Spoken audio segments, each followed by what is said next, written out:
Absolutely. So I want to begin our conversation with what we lived through for the last 3.5 years. How did you make it through the pandemic and how did it change you? Well, lawyer, legal work, all the court system, we're like the slowest to respond to technological advances. And COVID forced the court systems to integrate a lot more technology. Uh, Most of the courts were not equipped for Zoom, and every court had to like almost overnight get that infrastructure built in. yeah. And so at the beginning of the pandemic, I was doing some public defense work, and all of the courts went remote, and all of the prosecutors went remote, and the jails were trying very hard to empty everyone out of the jails so that there wouldn't be the risk of COVID inside the jails. So we had this huge need for public defenders to go into the jails while everyone else was remote. And that was already, a weird thing, right? Because if the judge gets to be remote, the prosecutor gets to be remote, but I have to stand right next to my person right here in the jail where he's around a million people. All right, that's my job. I got to do it. So I was going into the jails on a regular basis, and I was asking folks, what's going on? How can we get you out of here today? Okay, let's get you out of here. And the courts were just kind of rubber stamping everyone. Just okay, well, hopefully you come back when this is all over. The courts are going to be closed though. So the courts ended up being closed for maybe 3 or 4 months. And I had to put all my staff on unemployment, standby work. And I just had to do all the work myself because the work didn't stop during that time period. And everyone was sort of just, what's going on? All my staff's asking questions. All my clients are asking questions. Do I have court tomorrow? What's going on? And I just had to be the guy for everything. Right now I have a staff of about 13, and it was similar, maybe a little smaller right before the pandemic, but that court infrastructure that got built out has totally changed the industry. So now people are able to appear remotely for court hearings. Lawyers are allowed to appear remotely for court hearings. And before COVID, I was probably in 4 different cities by noon every day, just trying to make it to all these different court hearings. And now I just sit at my computer. I could have two computers open and be in two courts physically miles apart all at the same time, just waiting for my case to be called. It's so much more efficient, and it should have been something that the courts invested time and money into a lot longer ago, but just never happened. Yeah. So that kind of forced their hands, and I think it's better for everybody. It saves taxpayer money, it saves time for the courts, it's more efficient for the people who have to sit there and wait, and um, translators are more effective now. Interpreter services that people need sometimes, that's something that it was either on the phone or physically in person, and you'd have to sit there and wait for your interpreter to show up. But now they just log into Zoom and you can see their face. You can communicate better than if they were just on the phone, and it's a lot more efficient. I think it's better for everybody involved. Absolutely, I agree. And I think that it's the same way in like therapeutic communities. It's like it always took so much effort to just get everybody ready, drive, wait, and all of that. So when you can have that convenience of, I mean, you're still going to have the appointment. It's all going to be okay, but it's just Yeah. done in a more convenient way. So let's get to the heart and soul of what you do on a daily basis. I'm going to put you in front of a bunch of third graders. It's career day. And one of the kids eagerly says, "What do you do for a living?" How do you answer that child?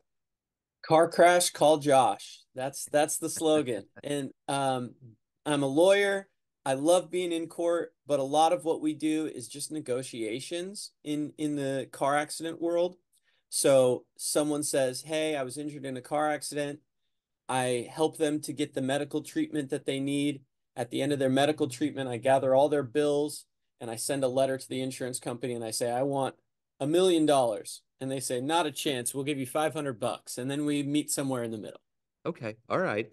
So talk to me a little bit about what you wanted to be in the third grade. What did you want to grow up and become? I think in third grade I was still on the Jurassic Park kick. I wanted to be a paleontologist. That was the huge thing back then. Absolutely no desire to be a paleontologist anymore, but still love dinosaurs. That's a Yeah. big important part of any young man's life.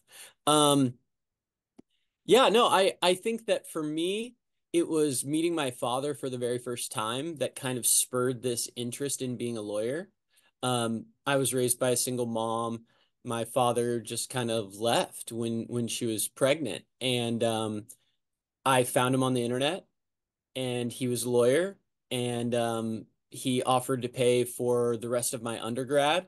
The undergrad I finished was a bachelor's in business, and I said, well, what if I want to go to law school? And he was a lawyer, and he said, I'd love for you to go to law school.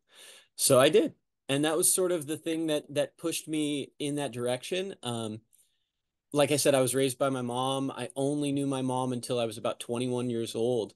And when I met my father for the first time, just that phone call, I could immediately see more resemblance with my life and him than my mother. And that's that whole nature versus nurture thing. It's so interesting to think about, my mom raised me every moment, every day till I was 21 years old. I call this guy, and our laugh is the same, our sense of humor is the same, our face is similar. It's so weird. Wow. And after talking with him for a short time, I said, man, whatever he's doing is probably what's right for me if I'm so similar to him. So let me talk to him about it. Let me dig into this. And I took the LSATs and got into law school and moved to Florida for a bit, and finished my law school degree, my JD, and also got my MBA because I said, I don't want to go back to college. If I don't like being a lawyer, let me just get both degrees right now. And then if I hate it, I'll go work for a bank or something. But I've absolutely loved it. It's never felt like a job to me, Yeah. and I've never had any, you know, role where I'm just like excited. Every weekend I'm at work, every night I'm excited to get back on the computer. Um, I've had lots of jobs that I did not like, but this is the only one I've ever had where I'm just like excited every single day to come to work. And I hope everyone can feel this feeling because it's not worth it to go to a job that you hate, and it's terrible. It's grueling and depressing. And yeah, so I love it. I absolutely think that there's a similarity between playing music and being the center of attention, being in a band. I did that for a long time before law school, and that same center of attention is how you feel when you're in court or when you're in front of a jury, and it's that same rush of like performance. It's like Yeah. acting maybe, but it's so fun. It's so great. I can't imagine doing anything else. Well, and the story of meeting your dad after that long, that's quite a story of forgiveness. How did all of that kind of materialize? Was that an easy path to forgive? I think it's easier for me than maybe like my mom would have had the harder time. Yeah. I never knew the guy. So it was more just like I have this big question mark in my head of who is this person that's responsible for my life being created. I don't know anything about him or his family or his heritage. Um, I knew that um, his family apparently was wealthy and very religiously Jewish, and my mother wasn't Jewish. And so his family told him, you're not going to be part of our lives if you stay with this woman.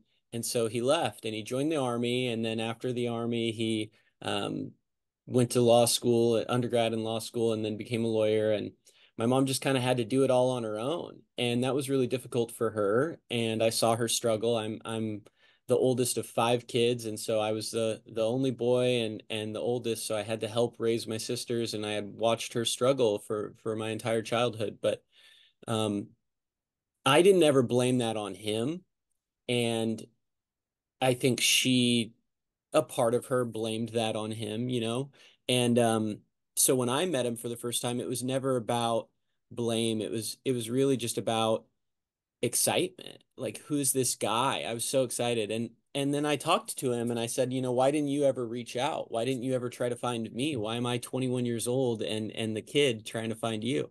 And he said, well, to be honest, I was just kind of upset that your mom got pregnant, and I kind of took it out on you and my relationship with you. I was only 20 when your mom got pregnant, and I just as I got older, And I realized how stupid that was. It had already been so long that I was like, someday he'll reach out to me and I'll just be receptive when that happens. And he was incredibly receptive. He paid for my undergrad, the tuition and books that I needed so that I didn't have to stop going to undergrad. And then when I told him I wanted to do the LSAT, he paid for my LSAT prep course. He paid for a second LSAT prep course when I didn't do so hot on the first LSAT. And after I got into law school, I called him and I said, "Hey, I got this really great opportunity." He was living in Florida. I had flown out to see him twice. And um, he said, "Well, if you move to Florida and you go to this law school, what are you going to expect from me?" And I said, "Well, I got this really awesome scholarship. It's not a full ride, but it's significant. And if you can just pay the difference in that scholarship and my tuition and pay for my books, room and board will be up to me. I'll find a job. I'll find a place. I'm not trying to live with you or anything crazy like that." And he said, "I don't remember saying that I was going to pay for your law school." And that was the beginning of the rift that kind of re-dissolved that relationship. It was really sad because I think he thought I was asking something uh, I didn't deserve, maybe, and I thought he had offered this, and so I just chalked it up to miscommunication and said, "Don't worry, I'll figure it out. I'll call you after I'm settled down there." And then for 3 years, I lived in Jacksonville, Florida, and he was in Orlando, Florida, and I would drive down and show up to his law firm. He wouldn't answer my calls. He wouldn't see me, and for 3 years, I lived down there, and he just ignored my existence. Wow. Yeah. Wow. Wild. So who's been a hero for you? You've obviously had to draw strength from people. Who's been that for you? Hero for me, I have a wonderful grandfather. I really like. I have a very strong, kind, religious grandfather who's been, you know, very vocal about his dislike for the person that my father's turned into. But he always kind of reminded me that rather than let something like that happen to me and let it hold me back or be an excuse for not being successful, it always motivated me. And I could have stopped law school when I got down there and said, "I'm just too sad. This dad stuff is just weighing on me too much." But it was sort of a motivator for me to say, "You know what? I'm awesome. I'm gonna succeed in spite of this guy, and I'm going to drop my business card off to his office and remind him that I did that without his help, while everyone else in law school has a father or a brother or an uncle or a grandpa who's a lawyer and can call for help. I just had to do it on my own in a state that I didn't know anyone at." And my grandfather never let me forget that I did that, and remind me that he's really proud of who I am. My mom is a wonderful, strong woman who had to deal with a lot of roadblocks, but would bend over backwards and do anything she needed to help me or to help her kids, and that means a lot to me. Um, yeah, I think those two family members are really the pivotal people in my life that have led me to be where I am now. So coming out of Seattle and being somebody that's been a musician, what's the most mind-blowing live show you ever saw? Um, there's a music festival in California, actually, so it's not even Seattle, but this is the one that I always think of when this question comes up. There's this music festival called Sound and Fury. And Sound and Fury is like 2 full days, like 10 bands a day, local bands in the morning or afternoon, and then in the evening, the bigger national acts. And it's like a punk music festival. And sometimes bands from Seattle will come down and travel down there and play. And one year I went down there and it was this huge, great first day, and someone drives a motorcycle into the venue, into the like crowd of people, not like aggressively, just to Yeah. be like silly. And then the cops come and they shut the whole music festival down. And it was really sad. And a punk music festival is going to be kind of anti-police anyway, so Yeah. there was all this aggression, and everyone was like, "What are we going to do?" Everyone flew here from all over the country, and the biggest bands from the second day didn't even get to play. So then this kid, like an hour away, he says, "Everyone can come to my house, and the three like biggest headlining bands from the next day played in his backyard, and everyone who had the ability to get to this guy's house got to watch those bands for free. And the backyard was fenced, and all these people are crammed into this kid's backyard like sardines, and then people are standing on the entire fence line, and then people got onto his roof and his garage roof, and people are jumping off the roof into the crowd, and it was just pandemonium. And I remember talking to the singer of one of those bands much later. And I said, "Do you remember that house show?" And he said, "To this day, that's still the wildest show we've ever played." And I said, "To this day, that's That's still the awesome. wildest show I've ever been to." It was so cool. And it was California in the Yep. summer at night. So it's like sunny, but not too Oh, hot. And, oh, it was just the the perfect summer evening. what a great story. The romanticism is off the charts with that. Yeah. So what is your motivation every day? What gets you out of bed? What gets you to be you, to help others, and to ultimately evolve and be who you are? I I I think that my mom is a really big part of that. So she was someone, like I said, she had to raise five kids basically by herself. She absolutely took advantage of any sort of government assistance or legal assistance that she could.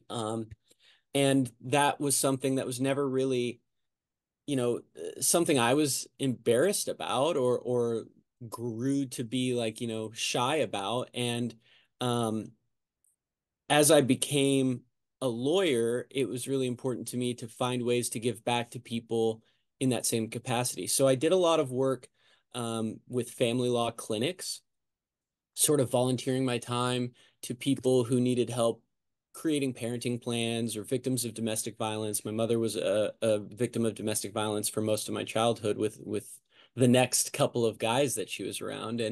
Um, and that is something that as a kid, I can't do anything about, but as an adult now, I can see those situations and give legal guidance for people who are in those same situations to help them get out of those situations and protect their children and not be financially dependent on some piece of garbage. And so the um the family law clinics have been a huge motivation. I did a lot of family law when I first started, but there's a difference between charging someone an hourly rate for my time and working on a case, or donating my time and saying this person did not have the money for a lawyer in the first place, but I've changed their life by donating this time. There are not enough attorneys who are willing to just give their time. Lots of lawyers give money to these clinics, but these clinics are completely understaffed. They need lawyers to spend the time doing the work, and they don't have the money to pay more lawyers to do more of the work. And there's just so much need. It's immense. And so giving back in those ways has always made me feel so incredible, just so full.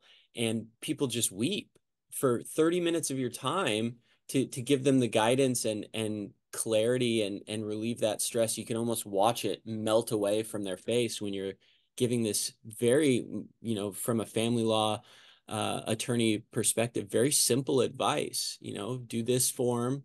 This is what you say when you go into court. Call me if you have questions. Yeah. That's it. And people usually don't even call. They love the fact that they got 30 minutes of your time, and they're so thankful. It's really important, I think, to give back in that capacity. And that's sort of the same feeling I get doing this car accident work. Which is all I do now. Like I said, car crash call Josh, big important part of the practice now. Um, I have four offices and like I said, a staff of about 13 right now. The the car accident world is very similar to the type of work that I'm used to doing, public defense and doing this clinic stuff. Rich folks don't hire a car accident attorney for a small accident. The people that hire a car accident attorney are working class folks who are like, I had to call in sick to work today. My car's broken, and I don't know how I'm going to get to work tomorrow, and I can't lose this job. And those are the people that call my office and are stressed out. Some of them, English is their second language. Some of them have immigration consequences that they're worried about. And those folks are really hardworking people who are just rear-ended or crashed into by someone looking at their cell phone or something silly. Yeah. And they don't know what the process is, and giving them those tools, helping to equip them with just information. Hey, this is how this process works, and this is how we're going to help you get through that. And at the end of this process, not only is your body going to be better off from getting the medical treatment that you need, your car is going to be fixed, and you're going to be compensated for the pain and suffering you had to deal with, or any lost wages from not being able to get to work for those 2 weeks or whatever it was. And so people are worried about losing their homes. They're worried about their families. They're worried about being a single income family where they have to take time off of work to get a surgery. That's one that I was talking with the guy in here today. He's the father of 6, and his wife doesn't speak any English and doesn't work and takes care of the household. And he said, I can't take time off to get this surgery because I don't know how my family will eat while I'm healing from this surgery. And so we found a solution for him. He's going to get the surgery he needs, and the poor guy has just been suffering from working with a different law firm before coming to me. And it's just really sad that sometimes this kind of in-depth life understanding is not a part of the legal analysis. Some lawyers don't even take these more small cases. They're looking for the catastrophic injuries, and they want to do the least amount of work, or the most amount of work on the least amount of cases. And my goal's never been that. And my goal has always been, how can I help the most amount of people? Yeah. And so, if a car crash happens and it's a tiny little fender bender, I can still help. People still deserve to be compensated for that, and not have to spend their time going through their insurance, getting the car fixed, and take time off of work to deal with all this stuff. And the insurance companies are going to minimize whatever they can pay out in any capacity. But working with a lawyer is beneficial, and working with a lawyer in car accidents, you don't pay any money up front. So you can get a free consultation, you can work with the lawyer, and they just get a percentage of what they recover. So their interests are really aligned with yours to get you every penny that they can. So let's say you have a dream tonight. You run into that version of you right before you went to college, and you could give that young version of you a piece of advice based on the wisdom that you've gained in your life up to this point. What advice would you impart on that young version of you? I think everything happens for a reason, and I've always believed that. And I don't know that there's a single piece of advice that I would impart on that person, because I wouldn't want to change the path that's led me here to today. I Sure. think that there were enough roadblocks in my way that I had to build that ability to overcome adversity to be the person I am right now. I had a falling out with my mom's last husband when I was 18 years old, and he asked me to leave. They were living together in his home, and he said, just leave. And he changed the locks, and it was the month I turned 18, and I was in running start. So I was in undergrad at the time, and I had to live in my car. I lived in my car for, a short time. I was working at a Burger King, and, brushing my teeth in the Burger King bathroom in the morning, and then going to college. And my grades obviously suffered. I had to work more so that I could find an apartment and got my own place, but my grades were a big thing that was holding me back. When I got into University of Washington, I actually had an advisor who told me, you will never go to law school with the grades that you have. And that is something that weighed on me for a long time, but I didn't let it stop me from trying. It just was like, again, that motivation, like, you can't tell me what I can't do, and I'm going to be motivated to prove you wrong. So if there was a way I could go back in time and talk to my younger self and say, don't let anything anyone ever tells you that you can't do hold you back from still trying, because no one knows what you can accomplish. Yeah, for Only sure. you do. For sure. So, Joshua, at the end of the day, everyone has a perception of you, family, friends, clients, colleagues, but you run the show. What's your perception of you? Who do you think you are? I was recently introduced at an award ceremony as everyone's best friend. And I thought that that was the most kind introduction. I really try hard to go out of my way for other people. And I love that that is how someone else perceived me, because I think that's how I perceive myself immediately. You know, a stranger, I just, there's no reason not to be friendly to anyone you speak to. And I think that the world could do better with more of that kind of behavior. And that's the light that I set for the world. Right on. So if anyone wants to hire you, reach out to you, consultation, anything involving you and your world, where do they go? BrumleyLawFirm.com. You can call our 800 number, 833-83 car crash. 24 hours a day, you'll get someone. That answering service sends it directly to my cell phone, so you'll probably get directly to me on my cell phone, even in the middle of the night. I'm always working. I love what I do, and I love to help people. So if anyone needs anything, please reach out. Right on. This has been great, Joshua. Thank you, man. I appreciate it. Have a great 2024. Yeah, you too, Joe. Thank you. Yes, sir.